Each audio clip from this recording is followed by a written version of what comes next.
আর চতুর্থ দিন এসে অগ্নিসংযোগ সেনাবাহিনীর গাড়িতে। যাও সেনাবাহিনী নিরাপত্তা দিত কিছু, এখন উল্টা মাইর দিবে।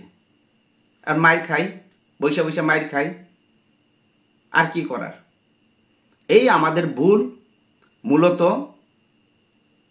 আপনার ইগো সমস্যা ছিল, আপনার একটা জিদ কাজ করেছে যে আমি কেন কোটা আন্দোলনকারীদের কথা মেনে নিব। কোটা আন্দোলনকারীরা কারা ছিল? তারা ছিল বিশ্ববিদ্যালয়ের মেধাবী ছাত্ররা। 52 ভাষা আন্দোলন কারা করেছিল?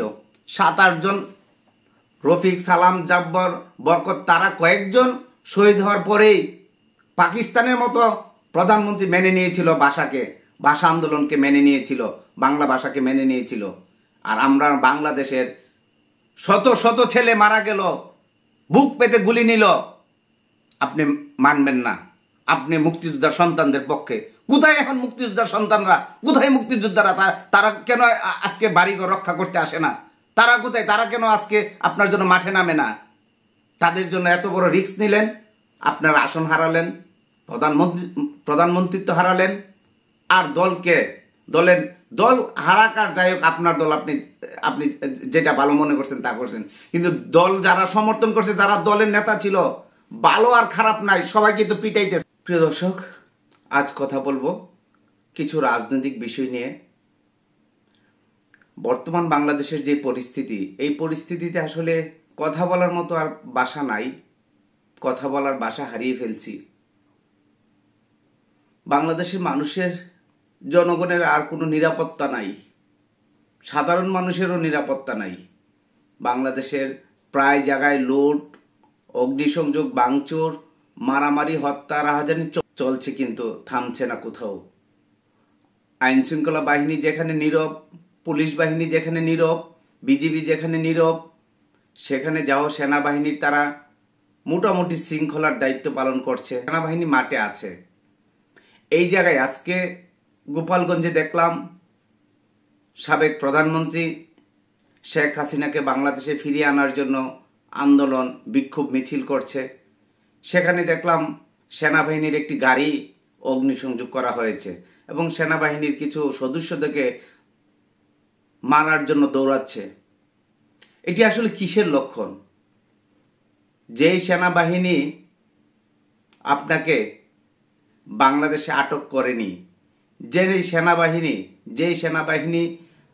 আপনাকে বাংলাদেশের জনগণের হাতে তুলে দেয়নি, যেই সেনাবাহিনী বিদেশের কোনো উড়োজাহাজ না পেয়েও তাদের নিজেদের হেলিকপ্টারে করে দেশের বাইরে নিয়ে নিরাপদ একটা আশ্রয় জায়গায় দিয়ে এসেছে, আপনার জীবন রক্ষা করেছে, সেই সেনাবাহিনীকে আপনার দলের লোকজন এখন মারধর করছে, গাড়িতে অগ্নিসংযোগ করছে। কারণটা কি? কি কারণ? বাংলাদেশের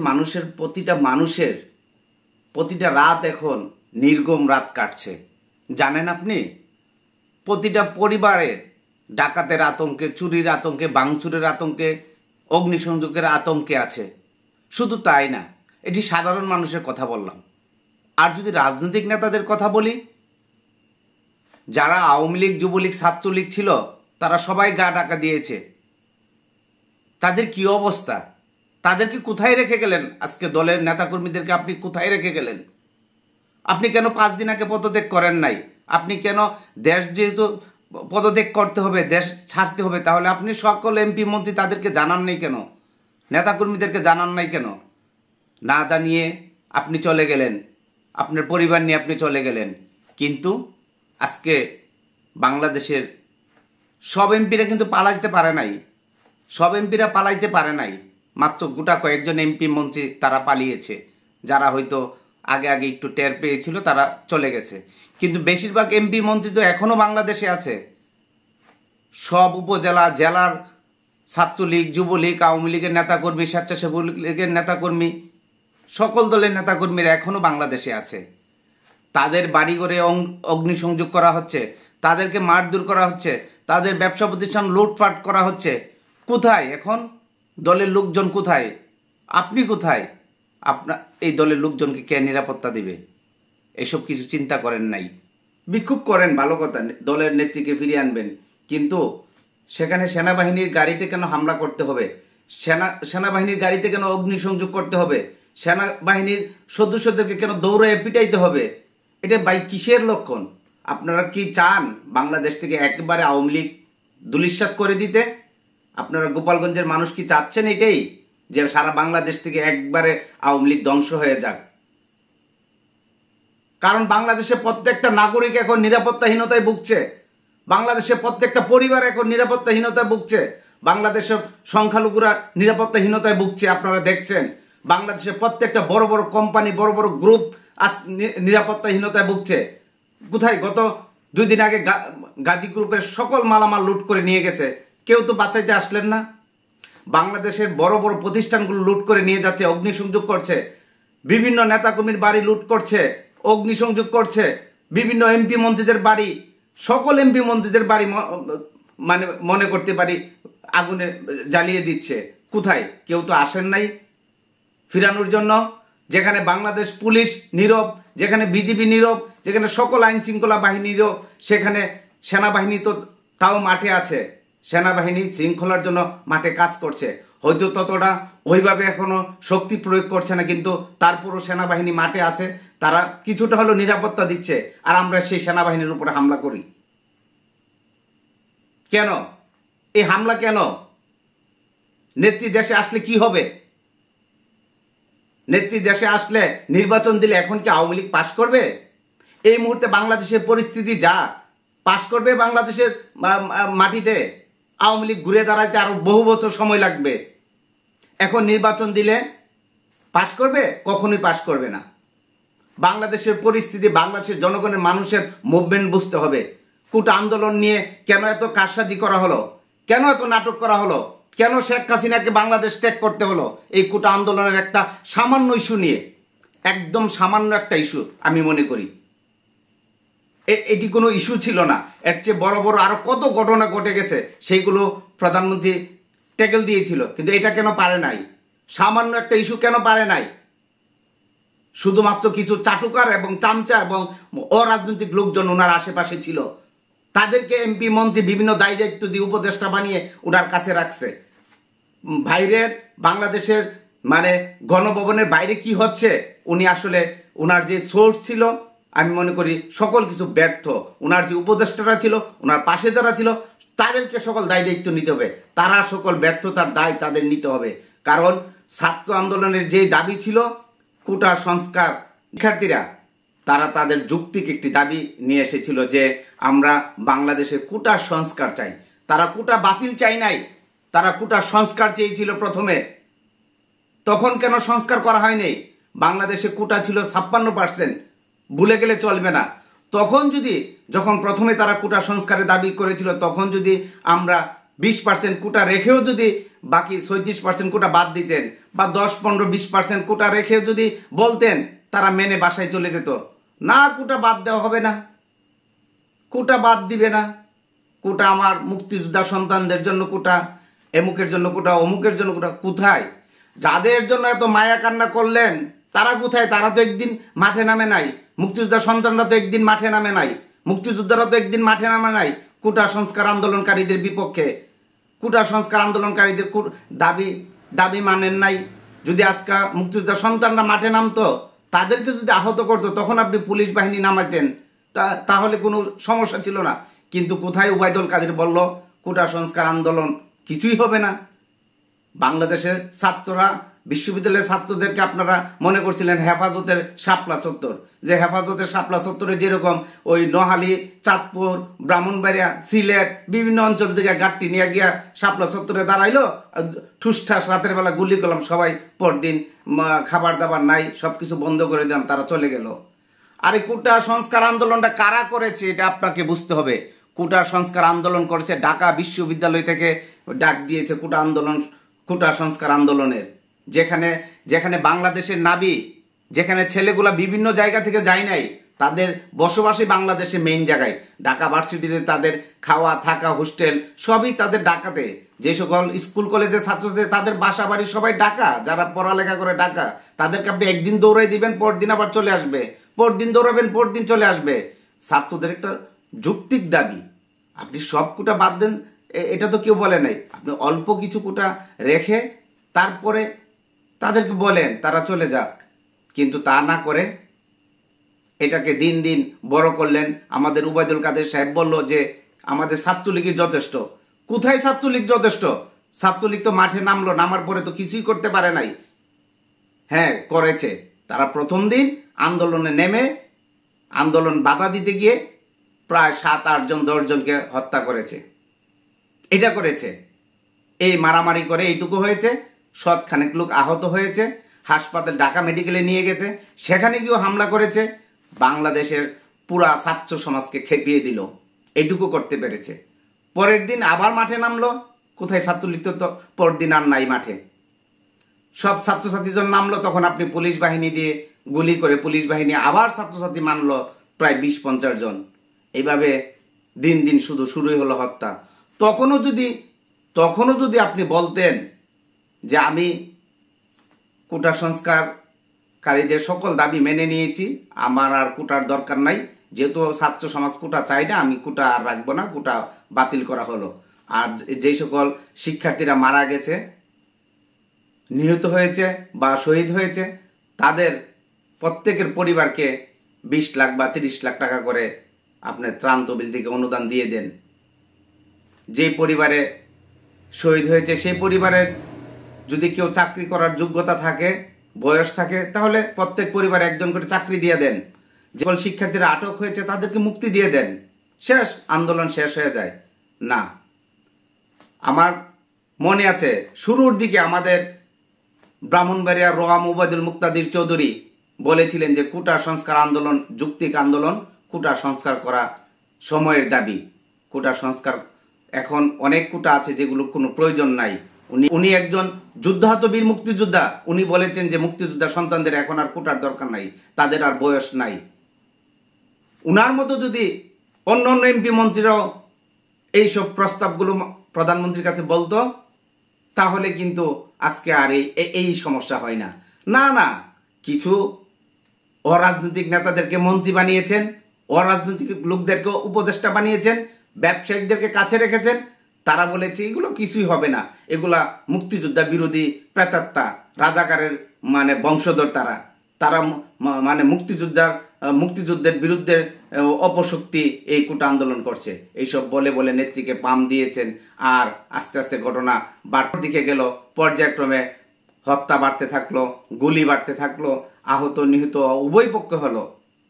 সর্বশেষ তো সবই মানলেন, কিন্তু অনেক সময় হারাইয়া মানলেন। তারপরও তাদের যে দাবিগুলো ছিল, যে 4 জন মন্ত্রীকে পদত্যাগ করার যে দাবিটি করেছিল, তারা যে কয়েকটা দফা দিয়েছিল, সেই দফাগুলো মানলে আজ আপনার আসনও ঠিক থাকে, আজকে আওয়ামী লীগ ক্ষমতায় থাকে। যে কয়জন মন্ত্রীকে বাদ দেওয়ার কথা বলেছিল, তাদেরকে বাদ দিলে আজকে আর দেশ ত্যাগ করতে হয় না, ক্ষমতা ছাড়তে হয় না।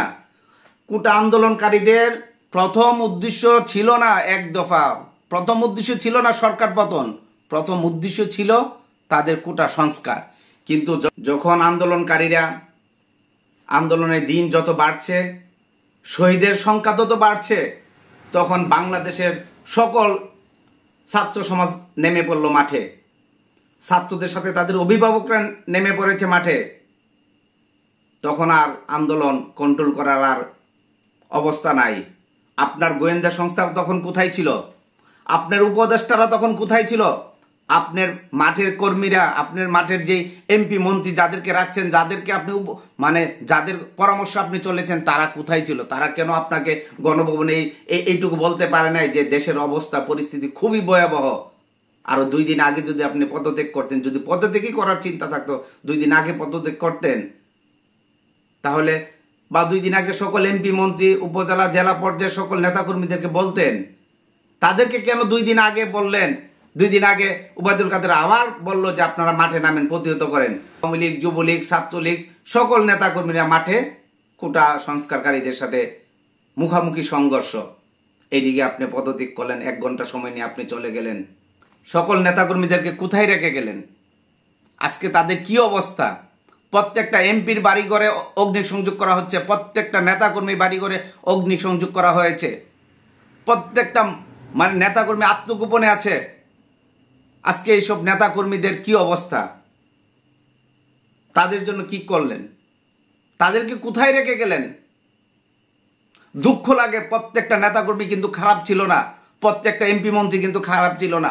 হয়তো কয়েকজন বিতর্কিত কাজ করেছে, অত্যাচার করেছে, অন্যায় করেছে, হয়তো তাদের বাড়িঘর অগ্নিসংযোগ করুক, কিন্তু তাদের দেখা দেখি তো প্রায় নেতাকর্মীদের বাড়িঘর অগ্নিসংযোগ করছে। মাশরাফি তো একজন জনপ্রিয় লিডার ছিল, আইকন ছিল, তার বাড়িতে তো অগ্নিসংযোগ করা হয়েছে।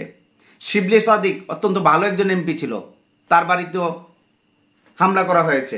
এরকম অনেক, যারা অনেক ভালো এমপি মন্ত্রী, যারা জনসেবা করেছে, মানুষের জনপ্রিয়তা নিয়ে কাজ করেছে, তাদের বাড়িতে হামলা হচ্ছে। এখন হুজুকে বাঙালি লুটপাট করছে, সবকিছু নিয়ে যাচ্ছে। এখন দেশের এই পরিস্থিতি কেন? আওয়ামী লীগ একদম কি করবে? যে এত বড় একটা সংগঠন, এখন সকল নেতাকর্মী গা ঢাকা দিয়ে যার যার নিজের যান রক্ষা করা যেন কঠিন হয়ে গেছে, তাদের মাল রক্ষা করা কঠিন হয়ে গেছে, তাদের বাড়িঘর রক্ষা করা কঠিন হয়েছে। কেন এই পরিস্থিতি সৃষ্টি হলো? আজকে থেকে 5 দিন আগেও যদি আপনি পদত্যাগ করতেন, বা পদত্যাগ না করেন, 5 দিন আগে যদি নেতাকর্মীদেরকে শান্ত থাকার কথা বলতেন, করুক কোটা আন্দোলনকারীরা আন্দোলন, তাহলে আজকে এই পরিস্থিতি হয় না। এখন যা হওয়ার তো হইলই, আপনি চলে গেলেন। রাজনীতি যারা দেশে রাজনীতি করছে, যারা এলাকায় উপজেলা পর্যায়ে, ইউনিয়ন পর্যায়ে যারা আছে, মায়ের দূর খাচ্ছে, আত্মগোপনে আছে, যারা জনপ্রতিনিধি হয়েছে, তাদের বাড়িঘর পুরানো হচ্ছে, তাদের বাড়ি গাড়ি সব ভাঙচুর করা হচ্ছে, তাদের ব্যবসা প্রতিষ্ঠান লুট করা হচ্ছে, সহ্য করতেছে। জয় সাহেব আমেরিকা বসে আবার বলল কি, আমার মা চলে এসেছে, আমরা চলে এসেছি, এখন বাংলাদেশের কি হবে, আপনাদের কি হবে, এগুলো আমরা জানি না। এগুলো আমাদের আর জানার দরকার নেই। এটা কি একজন নেতার কথা হইতে পারে? আবার একদিন পরে বলল, আমরা মরে নাই, আমরা এখনো আছি, আমরা আওয়ামী লীগ পরিবার, আমরা বঙ্গবন্ধুর পরিবার, আমরা হারিয়ে যাই নাই, আমরা আছি, আমরা মাঠে থাকবো, আমরা রাজনীতি করব। আগের দিন বললেন রাজনীতি আমরা আর করবো না, পরদিন বললেন রাজনীতি করব, এরপরে এখন বলেন, আজকে বলতেছেন, তৃতীয় দিন বলতেছেন আমরা বিএনপির সাথে যৌথভাবে মাঠে নামবো। এগুলো কি? আর চতুর্থ দিন এসে অগ্নিসংযোগ সেনাবাহিনীর গাড়িতে। যাও, সেনাবাহিনী নিরাপত্তা দিত কিছু, এখন উল্টা মাইর দিবে, আর মাইর খাই, বৈশা বৈশা মাইর খাই, আর কি করার? এই আমাদের ভুল। মূলত আপনার ইগো সমস্যা ছিল, আপনার একটা জিদ কাজ করেছে যে আমি কেন কোটা আন্দোলনকারীদের কথা মেনে নিব। কোটা আন্দোলনকারীরা কারা ছিল? তারা ছিল বিশ্ববিদ্যালয়ের মেধাবী ছাত্ররা। 52 ভাষা আন্দোলন কারা করেছিল?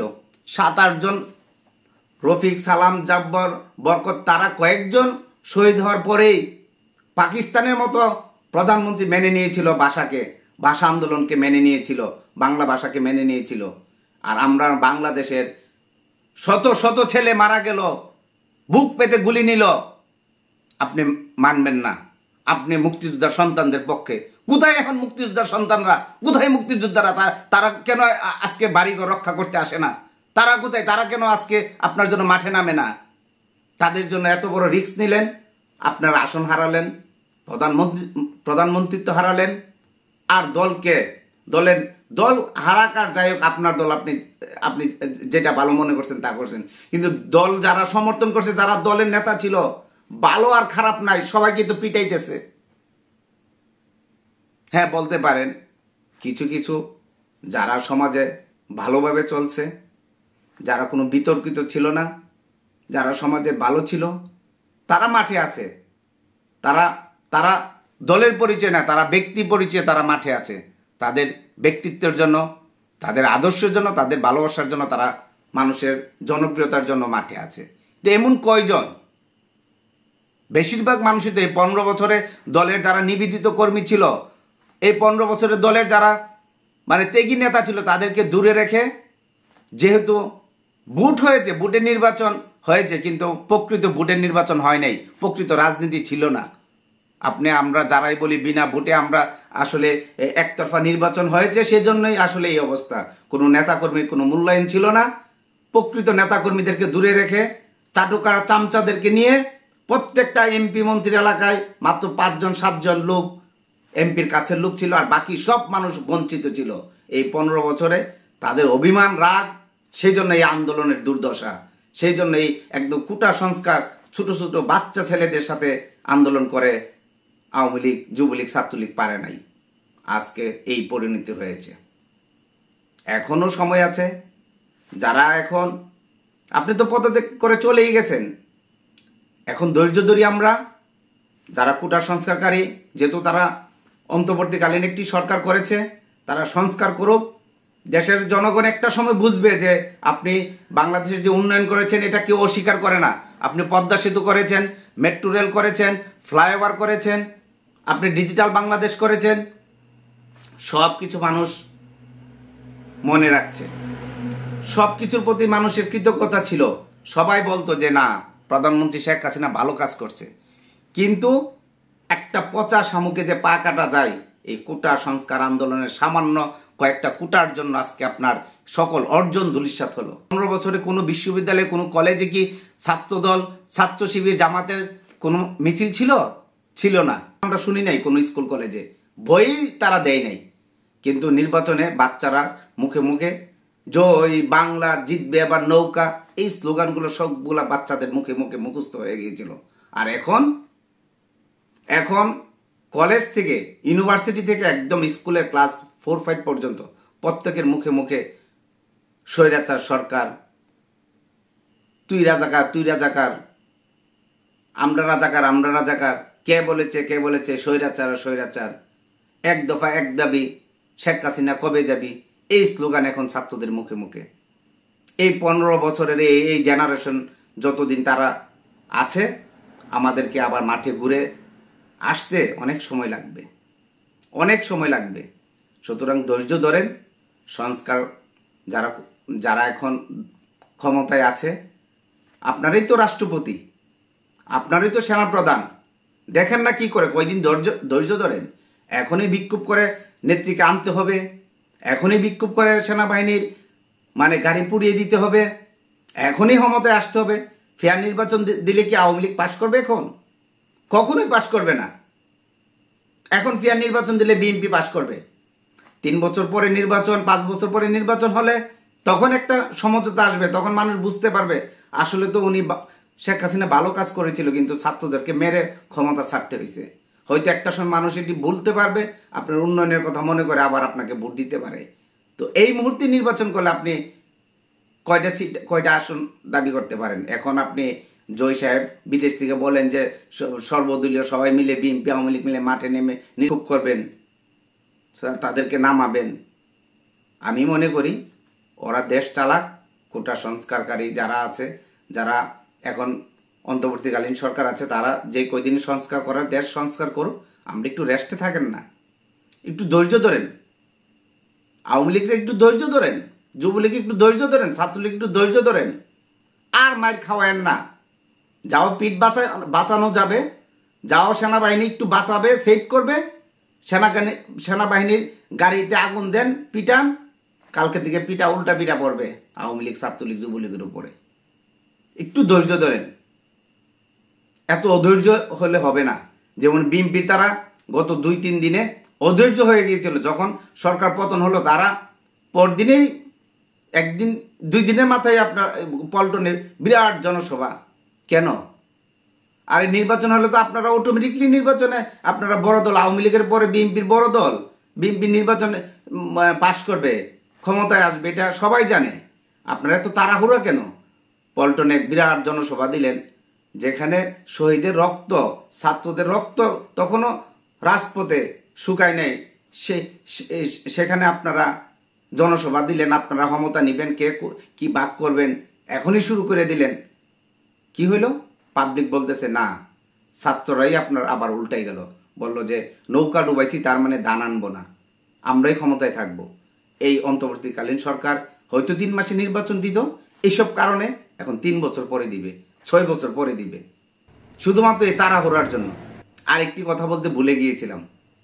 আমার শত্রু আওয়ামী লীগ যখন চিন্তা করলো প্রতিপক্ষ হলো কোটা আন্দোলনকারী শিক্ষার্থীরা, তাদের সাথে যেহেতু এত বড় দ্বন্দ্ব সরকারের, ওই মুহূর্তে কেন জামাত শিবিরকে আপনার অবৈধ ঘোষণা করতে হবে? তাদের রাজনৈতিক দলের নিবন্ধন কেন বাতিল করতে হবে? তাদেরকে কেন নিষিদ্ধ করতে হবে? এই গত 15 বছর কেন করেন নাই? 1 বছর আগে কেন করেন নাই? 6 মাস আগে কেন করেন নাই? যদি করতে হয় আরো 1 মাস পরে করতেন, কোটা আন্দোলনের পরে করতেন না। আমার শত্রু সব শিক্ষার্থীরা, তাদের সাথে আমরা পারছি না লাঠি দিয়ে বাইরে করে, এখন আবার জামাত শিবিরে নিষিদ্ধ করে তাদেরকে দিলেন তাদের সাথে। কেমন হলো?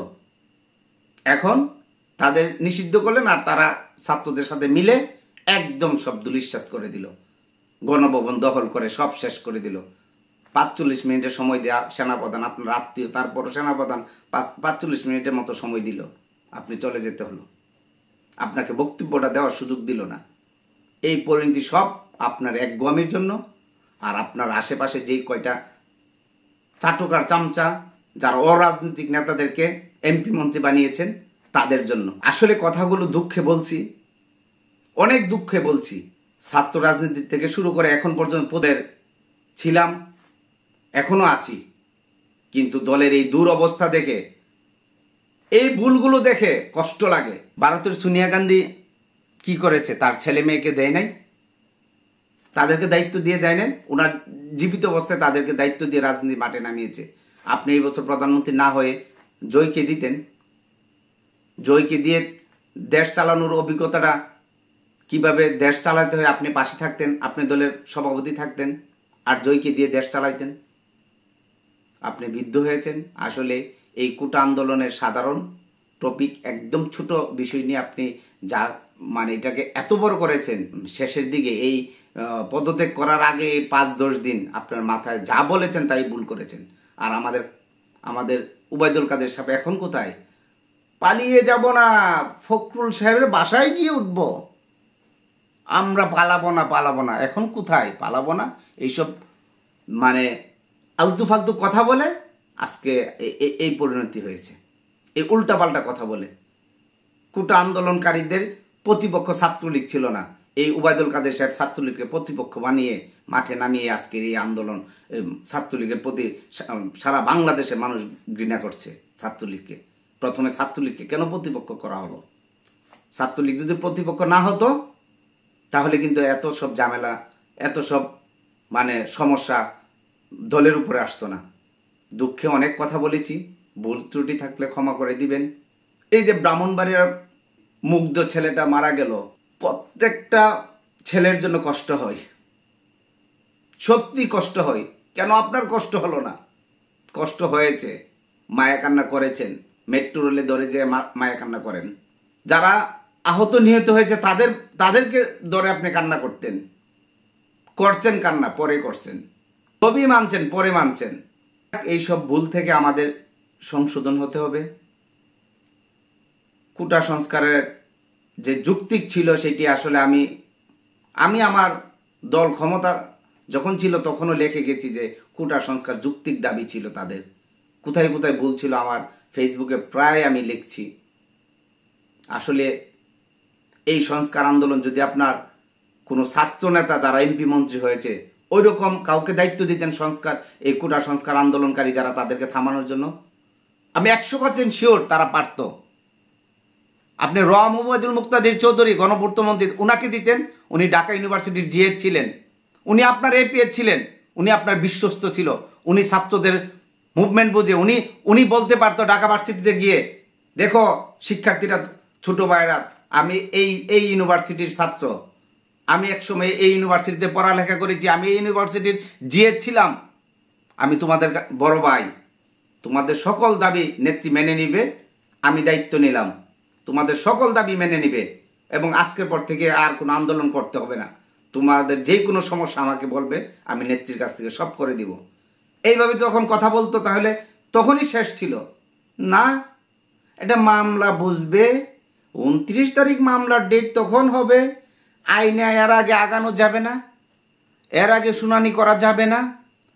পরে কেমনে করলেন? ঠেলা পাওয়ার পরে কেমনে 2 তারিখে নিয়ে আসলেন শুনানি রবিবারে? তখন কেমনে আগাইলেন? দুঃখ লাগে। আইন, এখন আইন কোথায়? গণহারে যে সব মুক্তি দিচ্ছে, এখন আইন কোথায়?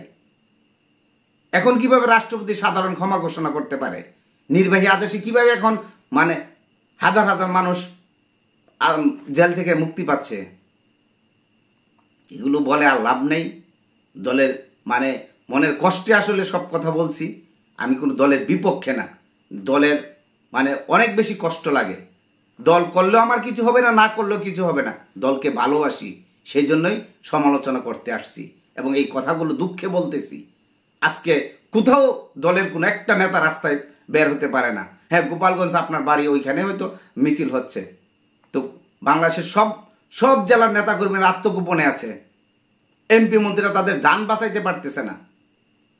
প্রত্যেকের বাড়িঘর অগ্নিসংযোগ করা হচ্ছে, সরকারি বিভিন্ন প্রতিষ্ঠান লুটপাট করা হচ্ছে, বিভিন্ন ব্যবসা প্রতিষ্ঠান লুটপাট করা হচ্ছে। এই অবস্থা দেশের যে অর্থনৈতিক যে মানে কি যে হয় বাংলাদেশের, যে আল্লাহ জানে। আজকে আর কথা বলবো না, অনেক কথা বলেছি। আর যদি কথা বলার কোনো সুযোগ থাকে, প্রয়োজন হয় বলবো। রাজনৈতিক নিয়ে যদি কোনো কথা বলার দরকার পড়ে বলবো। আসসালামু আলাইকুম।